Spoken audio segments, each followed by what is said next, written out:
Hi friends, welcome to series food gallery. ఈరోజు సింపుల్గా టేస్టీగా పొటాటో ఫ్రై చేయడం చూద్దాం.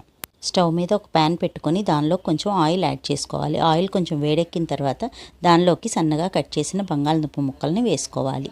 నేను ఇక్కడ 4 బంగాళదుంపలు చెక్కు తీసి సన్నగా కట్ చేసుకున్నాను. దాన్ని 2-3 టైమ్స్ బాగా వాష్ చేసుకొని వేసుకోవాలి. బంగాళదుంప ముక్కల్ని చూపిస్తున్నట్లుగా బాగా ఫ్రై చేసుకోవాలి. ఇలా ఫ్రై అయిన తర్వాత వాటిని కొంచెం పక్కకి తీసుకొని ఉన్న ఆయిల్లోనే తాలింపుని వేసుకోవాలి. తాలింపులో శనగపప్పు, మినపప్పు, ఆవాలు, జీలకర్ర, ఎండుమిర్చి, దంచిన వెల్లుల్లిపాయ ముక్కలు వేసుకొని బాగా ఫ్రై చేసుకోవాలి.